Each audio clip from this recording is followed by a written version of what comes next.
Check mic 122, guys. We are back in business. This is your AEW Dynamite post show hosted by the Fast Count guys. I am Kevin ZWicker, and this was a very eventful episode of Dynamite. We had a whole bunch of things go in motion, following the fact that All In was just 2 weeks away. We are heading towards Forbidden Door season. So you know that things are going to start to kick off a little bit more tonight, right? This is our week 2 into Hangman being the AEW World Champion. And a lot of people are gunning for him.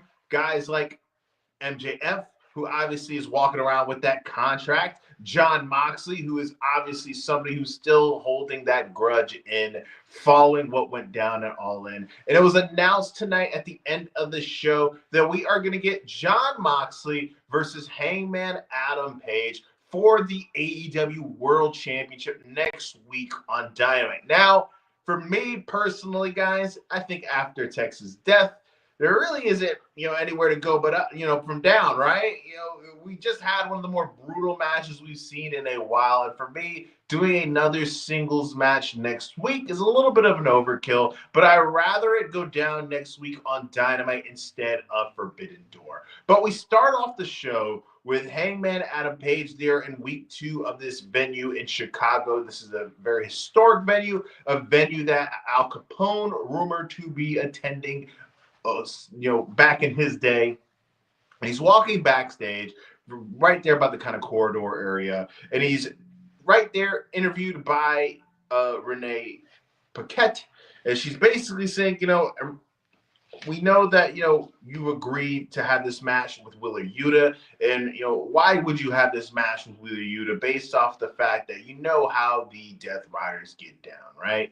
And then we have MJF, before Hangman could really even get anything out of his mouth, tell him that, I kind of see through you. And he's basically trying to goat him into giving him a match without him having to use his contract. And you see MJF basically get called out by it, from Hangman, saying, you're trying to goat me into giving you this championship match without using your contract, but it's not going to happen. If we're going to have this match, you are going to have to use that contract, or you are going to have to earn it, and you are too much of a coward to do that. And that sets the stage for this match that we're going to have that's opening up the show between Wheeler Yuta and Hangman Adam Page. Now, this is a Shark Week episode of Dynamite, and for Wheeler Yuta to be in a match with Hangman Page, it was basically like we were throwing chum. Wheeler Yuta was the chum to Hangman Page's Great White Shark.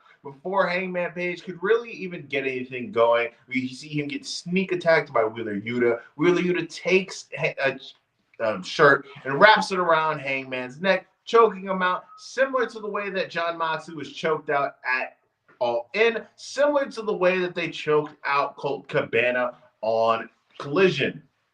And this was a brutal match.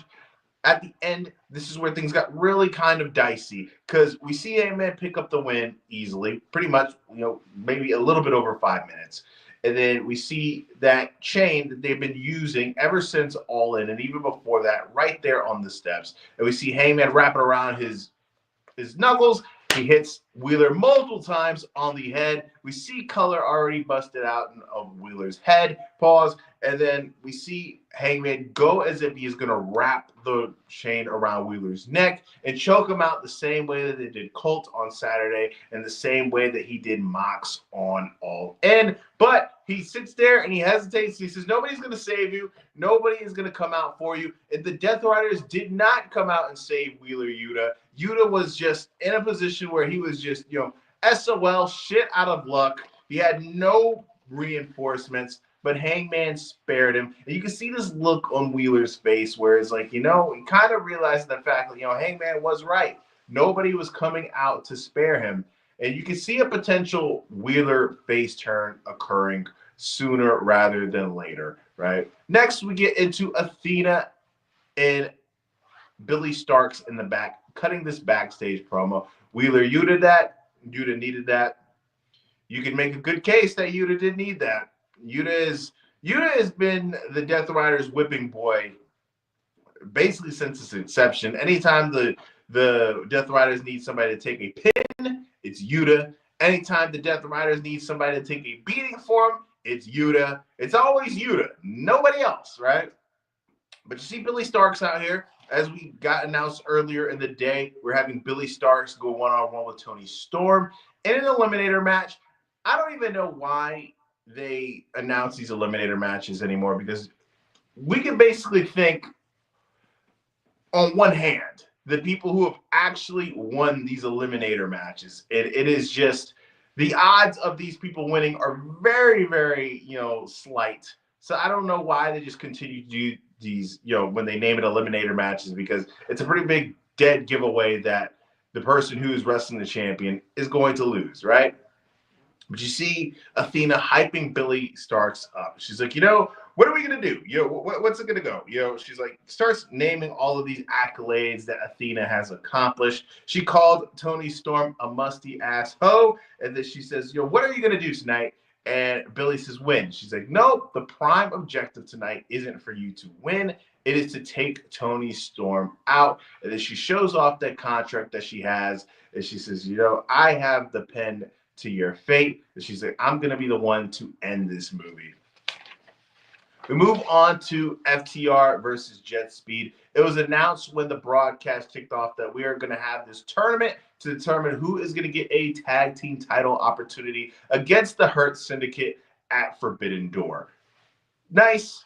I like a tournament. I like when you use logic to determine number one contenders. I don't like it when you just say, hey, you're so-and-so, we're going to give you a title shot. I believe that it makes more sense from a storyline perspective and from a logical perspective that we have, whether it's a tournament or somebody has won enough matches to where they have accumulated the logical right to have a title opportunity. So I'm good with us getting another tournament. Jet Speed versus FTR, two very big clash of styles.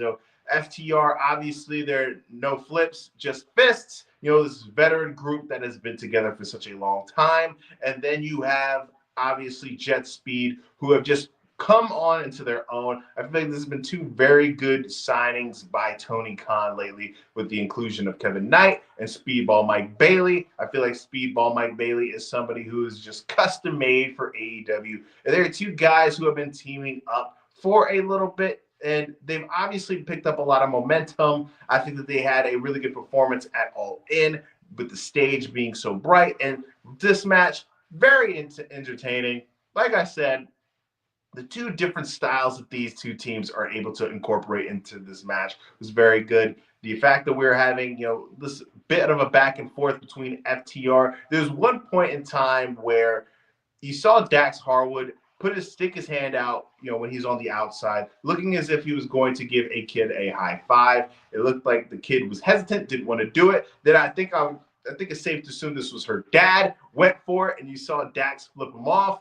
And then you heard Taz on commentating called, this guy basically a mark, which was entertaining. Guys, before I get any further, please remember to hit that like button and subscribe if you feel, generous enough. Hitting the like button helps the channel out in more ways than you even know. And always remember, guys, that it's free. But you saw FTR pick up the win. FTR with shenanigans at the end. Stokely Hathaway was incorporated. He's been walking around with these crutches. Last week, if you guys remember, Adam Copeland laid him out. So Stoke used the crutches to help FTR assist with this win, right? Then you see Stokely get on the mic, and Tony Schiavone comes out to congratulate FTR. If you guys remember, Tony Schiavone, not the biggest FTR guy. And you see Stokely call up Copeland, and he says, you should be in jail, basically. Everybody knows that I am not a wrestler. So that beating that you laid on me was pretty uncalled for.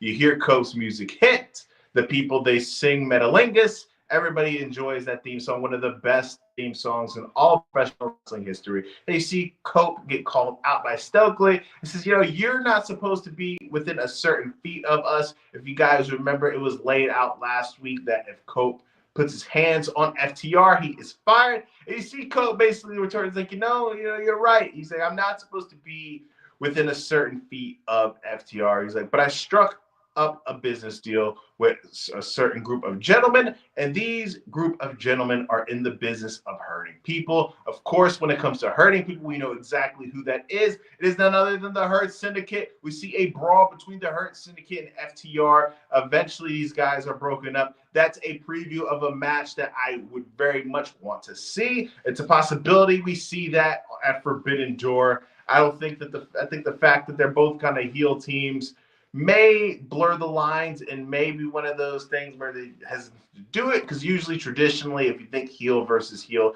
doesn't really work. But I think they're two different groups of heels, and I think that the fact that the Hurt Syndicate are organically over from the crowd due to their theme song, I think you could possibly work this out. I do enjoy the Hurt Syndicate as well. Do not enjoy Stoke. Next, we get Nick Wayne and the Patriarchy, right? Nick Wayne, obviously, you guys remember, if you caught all in, they turned on Christian Cage. They beat up their own dad, right? Not cool. Nobody wants to see their dad get beat up. But maybe in this case, it was a appropriate treatment for the Christian Cage, formerly Captain Charisma. But you see, Nick Wayne talk about it all in. We took the risk. What's the point of taking risks? If there's no payoff. And then he says, it's Saturday, it's Collision. We're going to start showing guys, what we're physically about and what we're going to do. He says, and show off what the Patriarchy looks uncaged. So we got that. We got the Patriarchy. We got the Patriarchy teasing a new run, what they're going to look like without Christian Cage. And Nick Wayne obviously is one of the young guns in AEW, one of the young stable guys that they have coming up. So that'll be interesting to see. I think it's more interesting to see what the Christian Cage is going to look like once he does make his return. But it seems as if right now he is on his vacation. Next, we'll get a backstage vignette from Jon Moxley, going over the fact that, he lost. He lost. It is what it is. There's no need to really be a bitch about it. And he floats out a rematch with Hangman Adam Page. And he says, I want to see if you're going to be the same man coming out of All In that you were going in. And that is a precursor to what we got in the main event tonight. Next, we get Will Ospreay. Anytime we see, these graphics, this is we hear from this person, I automatically assume the worst. And what we got tonight, it was bad news, but it is basically the best case scenario of a bad situation, right? Tony Schiavone is out here interviewing Will Ospreay. They're recapping All In. And he says, I should be wrestling tonight in front of all you guys. I love wrestling in Chicago. He says, but I went to Tony Khan's office and I asked, could I speak to the crowd for 5 minutes? And then he reveals that for the past 10 months, he's been dealing with a neck injury. And he says, I didn't tell anybody. The medical staff here in AEW is top notch, but I didn't go through the proper protocol. I didn't tell the people that I was supposed to be telling when it comes to these type of injuries, because I really wanted to see it through. And, thanks to guys like Swerve and Hangman Page, they were able to complete the mission and were able to have the belt in front of everybody to see. And he wanted to see things through. And he says he went, had an MRI, and it's revealed that his C2 and C6 herniated discs are screwed up. So he's going to be taking a little bit of time off. But this wasn't an injury to where, it was going to be a long-term situation where he was going to be gone.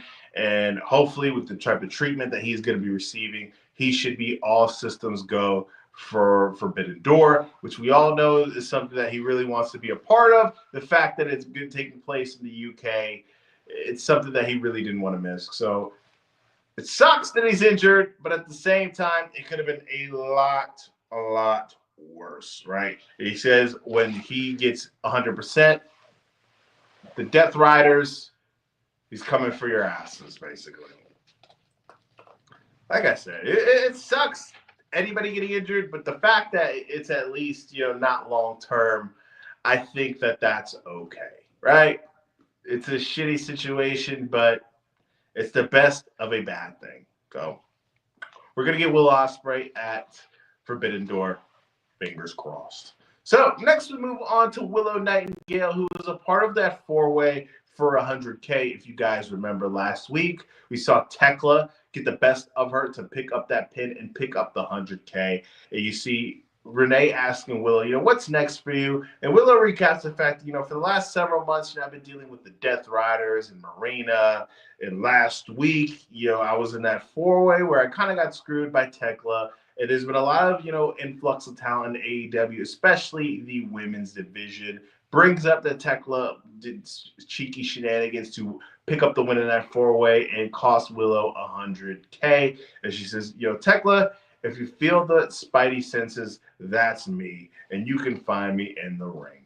So we're getting a tease of a potential Tekla-Willow one-on-one match. I think Tekla has been a really solid signing for AEW ever since she's been involved into the product. I think that the more that she gets involved in the higher profile feuds, I think the better it's going to be for her. I think that her and Queen Aminata, who've been mixing it up a lot on Collision, are putting up a lot of good work if you guys haven't been checking it out. And I do advise you guys to check it out if you have the opportunity. Next, we have a backstage segment with the Hurt Syndicate where they are being interviewed by Renee. And Renee asks, what's up with this arrangement that you have with Cope? And MJF barges in and is like, yeah, what is going on with this arrangement that you guys have going on with Cope? It took me several months to get into this group. What's up? And then you see MVP trying to explain, we are in the business of hurting people. And MJF says, what was going on earlier? I could have had you guys back when I was, face to face with Hangman Page. And he says, what we really need to be doing is helping me win back my AEW title. You see Bobby Lashley get pissed off. He pushes him into the lockers that are in that backstage area. He says, we don't need to help you with the shit. He says, ever since you joined the Hurt Syndicate, it has been I, and I am voting to put you out of the Hurt Syndicate. Puts that thumbs down again that we saw that Bobby Lashley was teasing for the buildup of MJF eventually joining the Hurt Syndicate. So not as all is right when it comes to the Hurt Syndicate.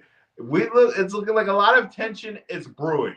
Now, MJF, businessman, just like MVP is a businessman. And before this segment even ended, you saw MVP even look at MJF in a disappointed way, similar to the way that your dad looks at you when you screw up. And he says, I'm not mad at you. I'm just disappointed, which hurts a lot more than saying I'm mad at you, right? So this tension between the groups, I think that eventually I believe that everybody kind of had it in their mind that MJF was going to be the guy who was going to turn on the Hurt Syndicate. We have a heel FTR in the background that they always had that connection of the Pinnacle. So it's always something that I felt as if could possibly be an arrangement that we could see coming due in the future. We also have Wardlow. We don't know how long this guy is going to be out. We could see him come back eventually if they can reform that without Tully. Who knows? The potential is limited. Limitless. Limited. There's a couple of different ways they could go, right? Bobby is not happy with MJF. A lot of people aren't happy with MJF, right? MJF is not a likable guy. But you can see MJF this Friday in the Happy Gilmore 2 sequel. I say this before, a little bit scared for that movie. I can't think of any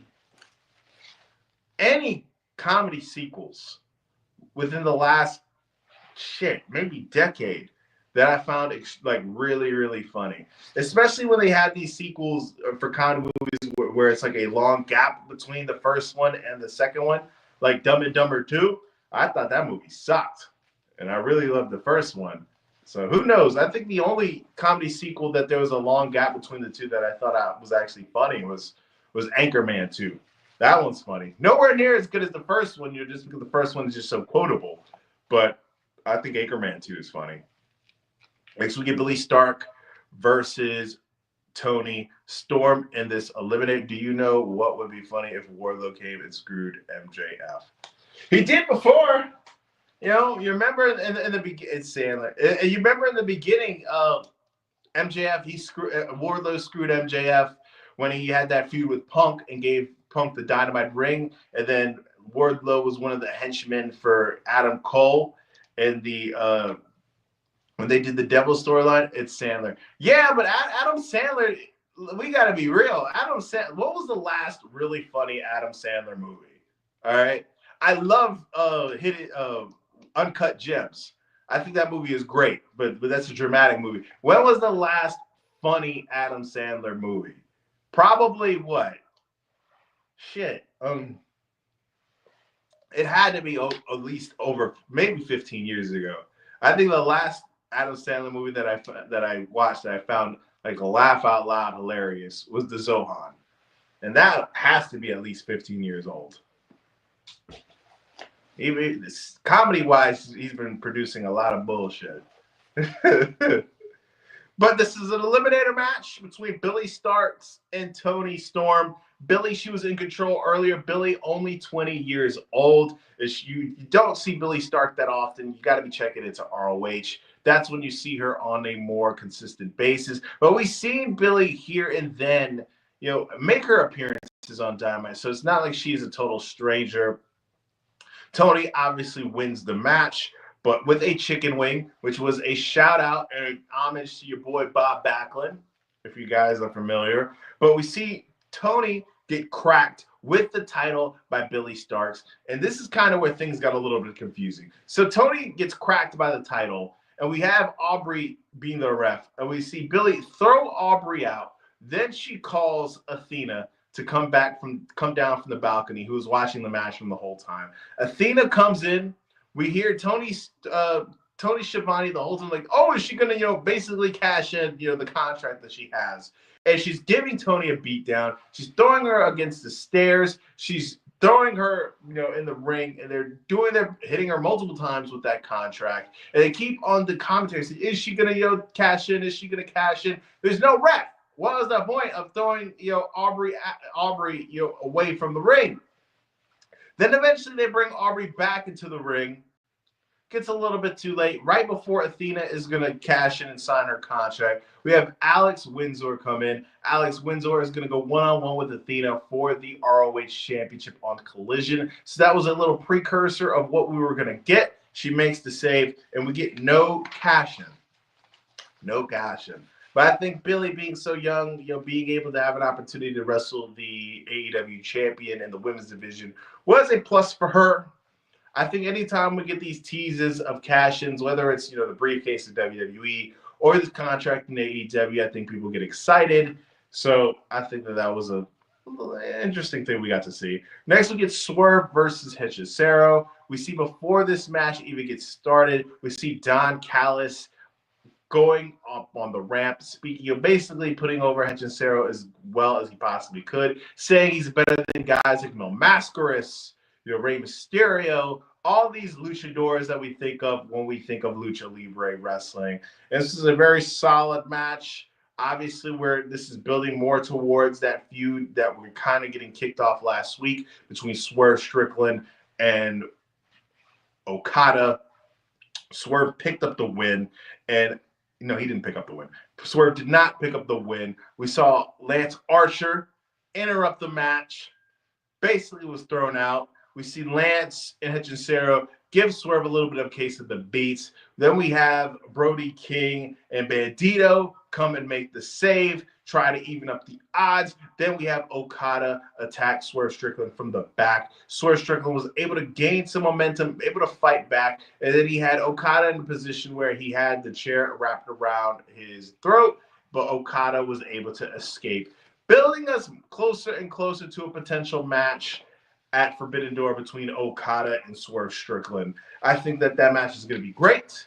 I think that their match that they had at Dynamite 250 was really entertaining. So the fact they have these two guys being on a pay-per-view where there's going to be a lot more people in the arena. Okada is one of the better big match wrestlers in all of wrestling history. Swerve always brings it. So I'm looking forward to them potentially getting this match on a much bigger stage than they had the first time. Next, we have MJF come out, and he talks about how, he doesn't need Bobby Lashley, doesn't need really anybody to regain his AEW championship. And he calls Hangman Page a hypocrite for calling him a coward because he says Hangman is too scared to put up his title against him without having his contract involved. And before MJF could really start to go in more on Adam Page, we get our old friend Mark Briscoe coming out. And he says, MJF, he's like, much like your kosher pickle that you have, I am going to keep this short.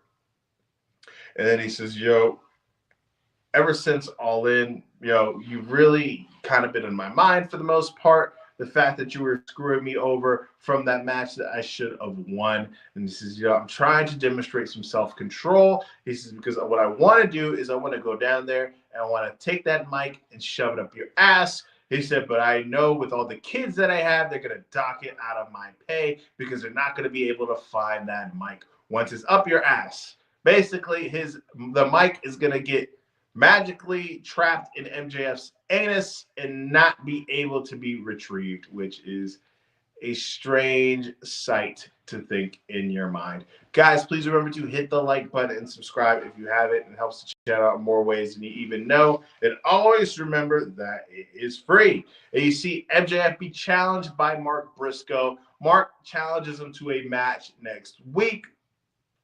But you have MJF obviously going to deny the match. He says, there's another guy from Delaware that was great, that I respected. He says, I would have no problem, getting in the ring with him. He's like, but Mark, you're a joke.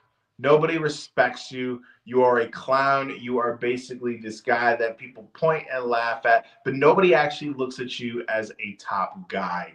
Nobody actually respects you as a wrestler, right? And you see MJF, and he says, we get this point where where this is going. And he says, people respected Jay, and Jay would be worth my time. You see Mark Briscoe run to the ring to attack MJF, but he wasn't able to get his hands on that conniving bastard.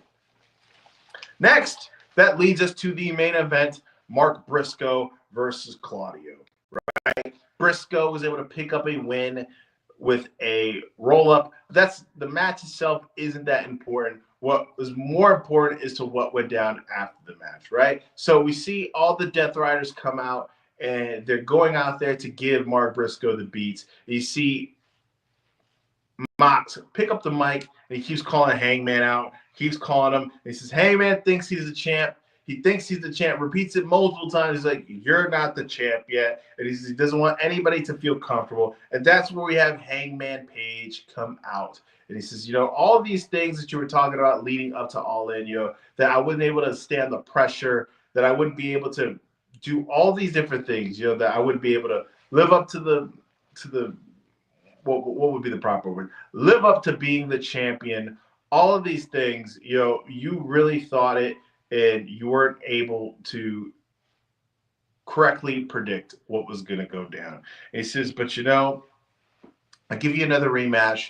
And he says, but this time you're going to be the challenger. So this is going to be by my rules. This is, next week on Dynamite, me and you, but nobody outside of the ref is going to be in that ring with us. No interference, right? So we get that announced, and next week we're going to have Hangman versus Jon Moxley for the world title. And like I said, to kick off the post show, I think it's a little bit overkill. I think the fact that, where do you go, that's going to top Texas Death, right? Anything else, from Texas Death, I feel like it's a downgrade, right? But I'd much rather have this match set up this next week going into Dynamite instead of Forbidden Door, because I think that I'm much more interested in the direction that it looks like we're possibly getting teased of MJF and Hangman Page running it again. So I'd much rather it go down next week instead of the pay-per-view. But guys, before I get out of here, who do you think's winning next week? You got Mox, Hangman. I think it's way too. I think Mox winning would just completely undo exactly what we saw at All In, where it was just such this emotional moment. So I think it's it's pretty much like a 98% chance that we're going to see Hangman Page retain. And but I'm looking forward to the match. I mean, I think TV match is the best way to go for these guys at this moment, guys. But guys, please remember to hit that like button and subscribe if you haven't. Gonna be back next Monday for the Raw post show. Gonna talk about what's going on with there. It is SummerSlam week next week, so you know that there's gonna be a lot of things going on. But even in between there, you're gonna see a bunch of content being dropped. Whether it's shorts, whether it's a little bit more of a longer form video. For the rest of the week, and be sure to check it out. Subscribing will make sure that you get every single one of them, and hitting the notification button also makes it to where you get it as soon as it drops. But guys, I am out. I am Kevin ZWicker. See you for Raw.